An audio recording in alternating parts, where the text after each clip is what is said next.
welcome to the 7-minute workout. The word of the day is domesticate.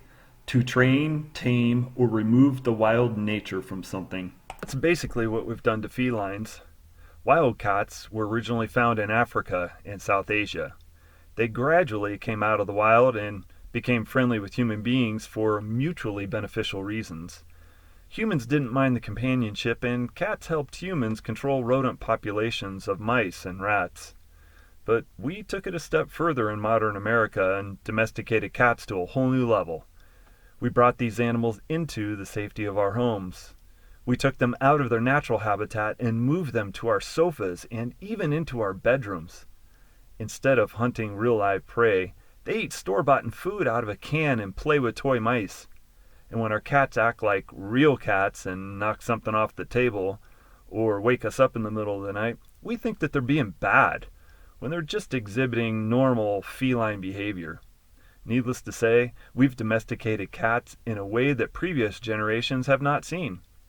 By removing their claws and altering their reproductive organs, a typical house cat is rendered completely defenseless.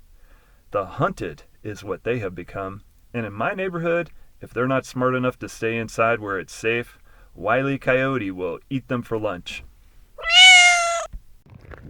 So I need to level with you and tell you guys straight up that a lot of men in today's society remind me of a highly domesticated house cat. Instead of savage hunters, the hunted is what they have become. And male domestication on a whole new level has occurred in our society. Men in general have cozied up to the comfortable confines of domesticated habitats in the 21st century. So we're living far below our created potential.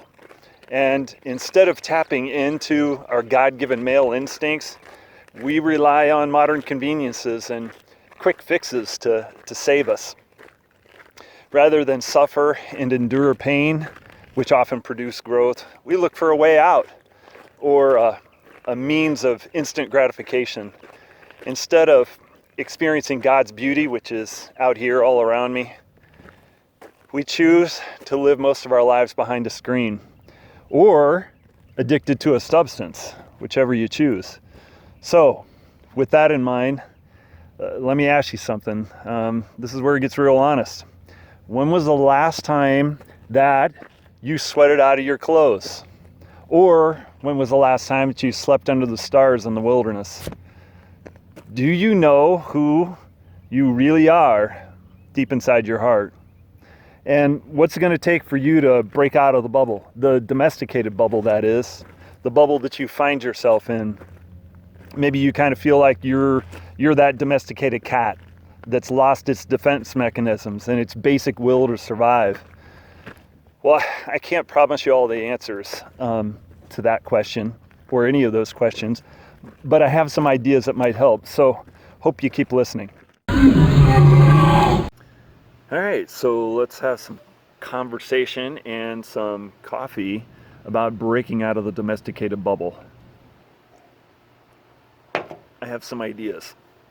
And the first idea is this: mankind's original habitat was in a natural setting. So God put Adam and Eve, the first couple, in a garden, and they met God there. Then there are other examples. Moses was on a mountain with God for 40 days where he received the 10 Commandments. And then there was Jesus, who spent 40 days in the wilderness praying and fasting to God.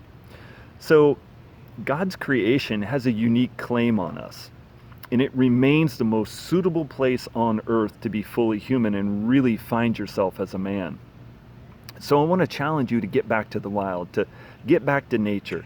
Disrupt your routine, unplug from social media, ditch the console for a period of time. Do whatever you have to do to find your way back to God's creation. And by breaking out of the domesticated bubble, if you do it often enough, your body and your brain will start functioning at a higher level, and you'll be more receptive to God.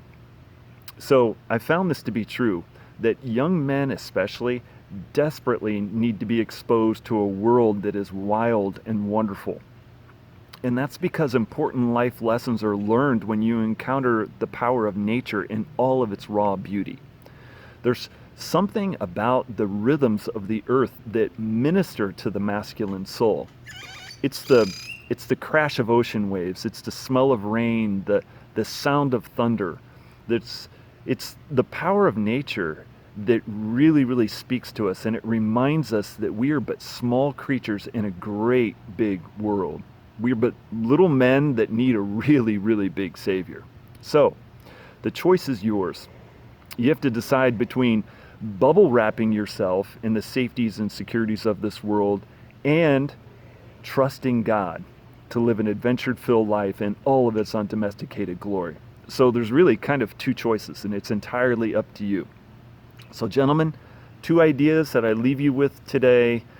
Number one, get back to the wild, get back to nature. And number two, reconnect with God. So I hope you'll do that.